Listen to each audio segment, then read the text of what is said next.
제가 오늘 드릴 이야기는 선배님들이나 동료들이 술자리나 혹은 온라인 공간에서 슬쩍 꺼내놓았던 우리들의 진짜 모습에 대한 기록입니다.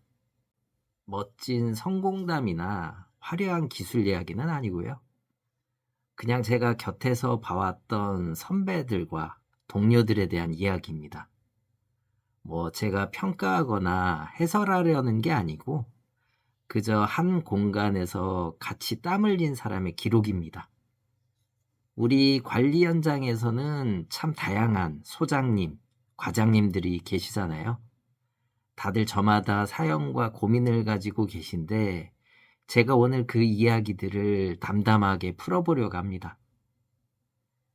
저희 현장에는 오랫동안 자리를 지키신 분들이 계십니다. 10년 넘어서 한 단지를 맡은 소장님도 계셨고 빌딩에서 묵묵히 기술만 파신 분도 계십니다. 이렇게 오래 버틴 선배님들을 보면 크게 두 가지 유형으로 나눌 수가 있겠더라고요. 첫 번째는 능력 있는 도인형이라고 표현을 할게요. 이런 분들은 능력과 인품을 갖추고 계셔서 어디를 가든 대우받고 또 스트레스도 거꾸로 별로 안 받으시는 것 같습니다. 소장 역할을 하시는 분은 행정 업무는 기본이고 기술적으로도 해박해서 초보 과장이 할 일이 별로 없을 정도로 일을 싹 처리해 놓으시는 그런 분들이죠. 겉으로 보기엔 놀기만 하는 것 같아도 사실은 주요 업무를 통달하고 입주민, 동대표들 같은 그런 이해관계자들한테 깊은 신임을 얻고 계신 거더라고요. 두 번째는 체험 후 방어형, 이렇게 표현할 수 있겠습니다. 어떤 소장님이 아파트 소장으로 힘들게 일하시다가 나중에는 그냥 월급 좀 깎고 스트레스 덜 받는 정기과장으로 돌아가신 분이 계신데 소장이 되면은 입주자 대표회의, 소위 입대위라고 하죠. 입대위를 상대하는 게 너무 힘들고 직원 관리, 악성 민원 응대까지 해야 하니까 이건 마치 종합예술의 총감독 같다고 누가 그러더라고요. 너무 많은 책임을 져야 하는 자리가 정말 무서워서 내려놓으신 거죠. 특히나 아파트의 경우 아파트 소장은 파리목숨이라는 말이 공공연했습니다. 아주 일부 단지에서만 정말 오래 근무하고 대부분 짧게는 1년에 몇 번씩도 바뀌는 곳이 있다고 합니다. 한 선배는 아파트에서 미화원이나 경비가 정말 소장을 좌지우지하거나 입대위 회장의 수족으로 쓰이면서 잘린 소장들도 많다고 하더라고요. 제가 이런 걸 겪으신 선배님들이 나는 그냥 사람들과 별로 안 친하고 싶다 이러면서 전기기사 자격증을 따고 기술직으로 돌아가기를 권하기도 하더라고요. 아파트 소장의 경우에는 과태료나 형사처분 같은 법적 책임도 항상 도사리고 있는데 퇴근 후에도 마음 편히 쉬지 못할 때도 있다고 하소연하는 분들도 계셨습니다. 저희 또래나 후배들은 더 많은 고민을 안고 삽니다. 미래에 대한 불안감과 현실의 고통 사이에서 정말 갈피를 못 잡는 경우가 많은데 그 중에서 가장 큰 고민, 지금 제가 고민하고 있는 부분인데 소장과 과장입니다.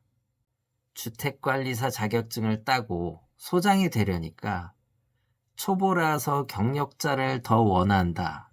이런 채용시장의 벽에 부딪히기도 합니다. 또 초보 소장으로서 취업을 해도 소규모 단지에 격리 겸직이나 시설 겸직이 많고 인수인계도 제대로 못 받아서 처음에는 다들 힘들어한다고 합니다. 심지어 구인공고 한 건에 이력서가 수십 장 들어오는 치열한 경쟁을 뚜려야 합니다. 그래서 많은 동료들이 정기과장으로 먼저 경력을 쌓는 것을 최적의 루트로 생각하기도 하는데 정기기사 자격증을 따고 2년 경력을 채워서 무제한 선임을 풀면 아파트 과장이든 빌딩 소장이든 선택의 폭이 엄청나게 넓어지거든요. 전기기사는 활용도가 더 많고 작은 오피스텔 소장 자리도 노릴 수 있으니까요.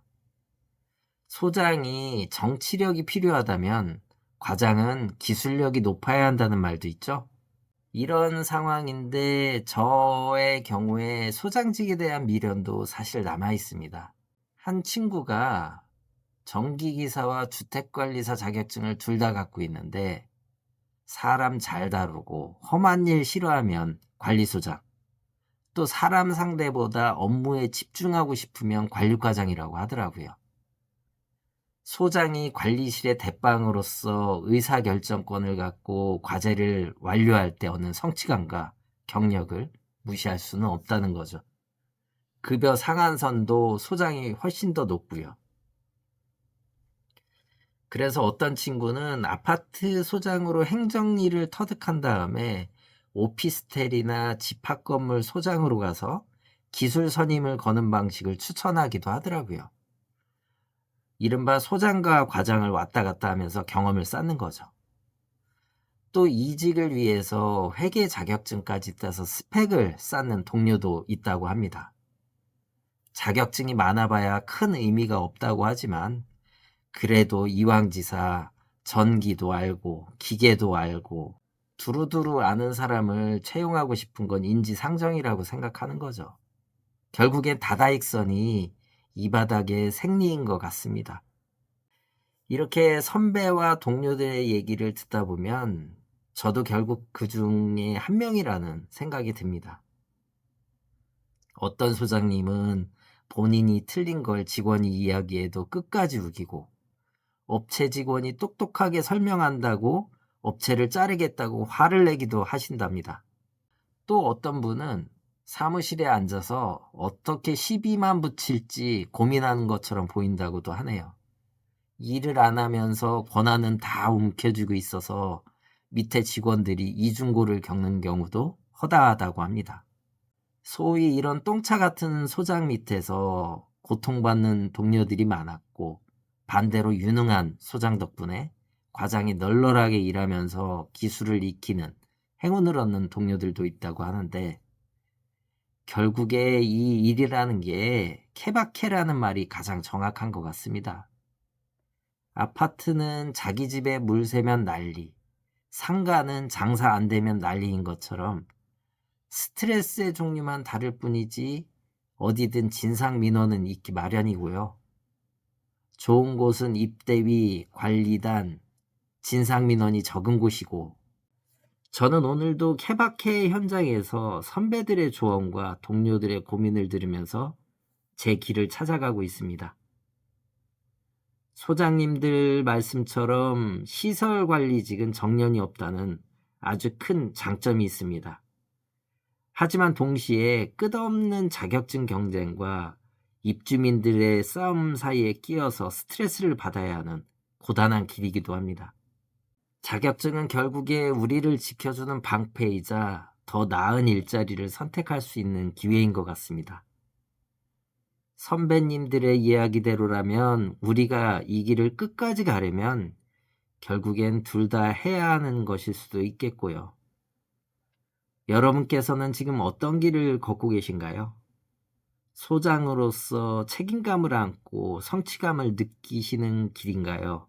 아니면 과장으로서 기술력에 집중하고 스트레스를 덜 받는 길인가요? 여러분이 생각하는 길은 어떤지 궁금합니다. 지금까지 아제이슨이었습니다. 고맙습니다.